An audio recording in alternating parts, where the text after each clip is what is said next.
Hey kids, Brother Seth here. We are starting a brand new series this week called Fear Not. Can you say that with me? Fear not. Good job. You know, we all have fears, whether it be you may be scared of spiders, snakes, bugs. There's all kind of things that we could be scared of, right? Scared of the dark. But see, the devil wants to keep us scared. He wants to keep us scared of things, and then Jesus can't use us for the things that he has planned for us. But during this, I think it's a 3-week series. During this series, we're going to learn how to punch fear right in the face, okay? Don't punch anybody else in the face, but you can punch fear in the face. It's okay, all right? And so we're going to be trying to learn how, if Jesus is with us, fear can't be with us. All right, we're going to have a short video for you to watch, okay? It's time for a Bible story. A long time ago in the land of Israel, there lived 3 young guys named Shadrach, Meshach, and Abednego. Whoa, hold on, wait a minute. What are those names? Did you say their names were Sad Rat, Mean Hat, and a Bendy Goat? No, not even close. Their names were Shadrach, Meshach, and Abednego. And they were some pretty solid dudes. They loved God with all their heart, and things were going pretty well for them. Until one day, all of that changed. Wait, let me guess what happened. They were taken from their homeland by an invading army. Well, actually, yeah, that's exactly what happened. Do you know the story already? Whoa, really? Crazy. That was just a random guess. What are the odds of that, huh? Well, you're right. Israel was invaded by the wicked King Nebuchadnezzar. Whoa, that stinks. And double whoa, because the names in this story are crazy. I know, right? King Nebuchadnezzar invaded their country and took a bunch of people captive, and then brought them back to his home country called Babylon. Hold up, okay. I know the names in this story are a little wonky, but you gotta be kidding me. He was from a place called Babyland? That sounds awesome. An entire country full of adorable babies? Actually, that doesn't sound awesome. I bet it smelled like a giant diaper. Ugh.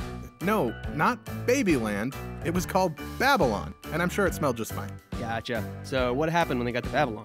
Well, they were trying to adjust to where they live now. I mean, one day they're chilling at home in Israel, and the next day they're in a totally different country. They didn't know anybody there, they don't speak the language, and on top of all that, they were forced to work as slaves. Yikes, that is pretty rough, man. I bet they were like so super scared. I mean, they're in a completely different country, they don't know anybody, they're completely on their own. Man, I would be totally freaked out. Actually, they didn't freak out. They knew God was with them, so they kept on like they had before. Every day they would pray and worship God. Hey, that's great to hear. Sounds like things could turn around, huh? Well, things did change, but not really in the way that you might expect. One day, King Nebuchadnezzar decided to have a huge statue of himself built. He wanted it to be 90 feet tall and made out of gold. Seriously, a 90-foot golden statue of himself? Man, what a waste of a statue. I'd rather have a 90-foot gold statue of something awesome, like a really fat hamster. Oh, or like a unicorn playing guitar. I agree. Those would be pretty sweet. But no, he wanted it to be of himself. And once the statue was built, he ordered people from all around to come and see it. He had musicians set up all around the statue and gave the order that when they started to play, everyone would bow down and worship him. Okay, that's a little weird. So what does this have to do with our 3 amigos exactly? Well, that's where things get interesting. Shadrach, Meshach, and Abednego were some of the people that were ordered to come and see the statue. But, as you can imagine, they weren't very interested in worshiping King Nebuchadnezzar. They only worshiped God. So, what happened? Just like the king ordered, the band kicked in and everybody bowed down to the statue except for 3 people. You want to guess who? Larry, Curly, and Moe. Swing and a miss. It was actually Shadrach, Meshach, and Abednego. And as you can imagine, the king was not very happy with them disobeying his orders. But he liked Shadrach, Meshach, and Abednego, so he gave them a second chance to change their minds and worship him. The band kicked in again, everybody else bowed down, but... Let me guess, they didn't bow. No sirree, Bob. Yeesh, I bet he really did not like that. No, he did not. King Nebuchadnezzar was furious that they had refused to worship him, but they held firm and told the king that they would only worship the one true God. Oh boy, I bet they got punished pretty bad, huh? What'd they get, like 1,000,000 spankings? No, much worse than that. The king's guards grabbed Shadrach, Meshach, and Abednego and took them to a huge fiery furnace, a giant oven with flames blazing out. all over it. Good grief, that thing is no joke. It's gotta be like 1,000,000 degrees, or like a bazillion Celsius, or like 5 Kelvin. Well, look at you, Mr. Science. And yes, it was very hot. The king decided to give them one more chance to bow down to him. And if they didn't, he was going to throw them into the fiery furnace. Whoa, he was seriously gonna like kill him? Straight up. So what'd they do? I mean, did they just give in and bow down? I mean, listen, that would be totally understandable. I mean, look at that oven thing, man. They'd get roasted like marshmallows in there. That would be terrifying. That's true. It was a pretty scary situation, but they trusted in God and they weren't afraid. They knew that God was more powerful than King Nebuchadnezzar, and if God was on their side, they didn't have to be afraid. So when the king said one last time to bow down, they refused. Uh-oh. So did he throw them in the furnace? Nope. Instead, the king ordered the furnace to be made 7 times hotter than it already was, and then throw them in. What? How do you even do that? That's gotta be like as hot as the sun, or like an atomic bomb, or my new mixtape. No. But it got so hot that when the guards opened the door, the heat was so strong that they were instantly killed. Oh, look, the guards are dead. Now's your chance. Run for it, guys. Well, there were other guards. Kind of an expendable resource back then. Oh, that's kind of sad. So another set of guards grabbed Shadrach, Meshach, and Abednego, dragged them over to the furnace, and threw them inside. King Nebuchadnezzar and everybody else watched as they closed the door and waited. But what happened next? Nobody ever expected. There in the furnace, in those blazing hot flames, stood 4 men. Wait, what? They didn't die? Like an instant, terrible death of burning and dying? Nope. The guards and King Nebuchadnezzar could not believe their eyes. There were 4 figures standing in the flames, totally fine. Hold up, wait a second. There were 4 people? I thought you said they threw in 3 people. You know, Shadrach, Meshach, and Abednego. That's only 3. True, but there was a 4th person in the furnace with them. It was Jesus. What? Yep, Jesus was with them in the fiery furnace and protected them from the flames. King Nebuchadnezzar told them to come out, and they walked out completely unharmed. Their clothes didn't even smell like smoke. That is incredible. So that's why they weren't afraid of the king, huh? They trusted in God so much and knew that he would be with them when the times got tough. Exactly. That day, Shadrach, Meshach, and Abednego showed King Nebuchadnezzar and everyone in Babylon that God was with them, and no matter what came their way, they didn't have to fear. That is totally stinking awesome. You bet. The end. All right, I've got a question for you guys. Have you ever been scared of the dark? Think hard. Have you ever been scared of the dark? Some of y'all may be acting tough, but I think all of us at some point in time have probably been scared of the dark. At the very least, we've been uncomfortable in the dark.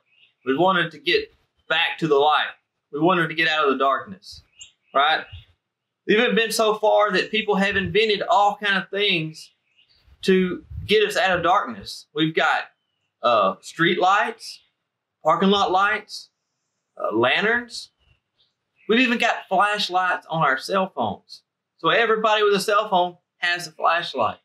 And that's so everywhere we go, we'll be out of the darkness, right? So, but the darkness is not the only thing that we're scared of. That's just one. There's hundreds of things that people are scared of. But what about snakes, clowns, bugs, all kind of stuff like we talked about earlier? There's all kind of fears. There's hundreds of fears. But we also have inner fears. We have fears of not being accepted by our peers. Our peers are people that are our age, like in school. We have fears of not knowing the answer to a problem that we're facing. We have fears of what people might think of us. In a lot of ways, our fears are like darkness. And we need a light to come in to drive those fears out. And in our lives, the light is Jesus to drive out those fears. You know, in the Bible, in John 1 and 5, it says, "The light shines in the darkness, and the darkness cannot overcome it." Jesus always beats fear. Jesus is always with us. So if Jesus is always with us and he always beats fear, then we always win. There's not fear that can stand against Jesus. I've told some of y'all before in Powerhouse about some different fears that I used to face. I used to have extreme, what you call like social anxiety, extreme fear of talking in front of people. It wasn't just stage fright. It was a fear of talking just in front of 5 or 10 people. It was a bad fear of mine. I would get a heavy heartbeat. I would sweat. It'd be hard to talk. And I dealt with that even as an adult. But until I started praying about that and asking Jesus to help me, then when I asked him that and he started helping me, he started helping me to not feel so uncomfortable in front of people. You know, that held me back from doing things that God had planned for me. If I would have surrendered to him earlier in my life, I may have done a lot of other things that he had planned for me, but that fear held me back. But when I realized that I just needed Jesus to help me, he drove out all my fears. I still struggle with that fear sometimes. I still struggle with talking in front of people, but I know that when Jesus is with me, when I ask Jesus to help me, then he will be there and he will help me. See, when you start to feel scared, you just need to remember that Jesus is bigger than any fear that you have, any problem that you have, and he will drive that fear out. The Bible never says that scary things won't happen to us. Just like in the story we just watched with Shad, Shack, and Abe, as I call them, because that's what Sister Parker got me thinking. Shad, Shack, and Abe. It's easier to say.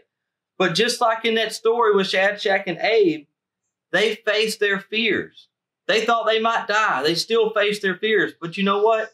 Jesus showed up. When they opened that door, there was 4 men, not just 3. Jesus showed up and helped them. So I just don't want you to forget, no matter how scary things might get in your life, no matter how scary things get around you, just remember that Jesus is with you. And when Jesus is with you, you will always win. All right, we're going to say a quick prayer before we go on, and we're going to have a prize for the gumballs. All right, let's pray together. Jesus, you know each and every person that this video is reaching. You know each and every person that's watching. I pray that you would help them with any fear that they're facing, anything in their mind that they're dealing with, any anxiety, anything they're insecure about. I pray that you would help them and you would comfort them and you would lead them and give them wisdom and give them strength. In all these prayers in your name, Jesus, amen. All right, the time has come for our gumball challenge. We posted on Facebook last week of how many gumballs were in this jar. We had a lot of guesses, a lot of good guesses. But we had one kid that only got off by 1 point. He guessed 85. You know how many are in here? 86. A lot of y'all got really close.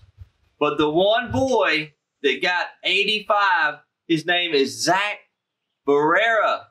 Good job, Zach. Everybody give Zach a hand.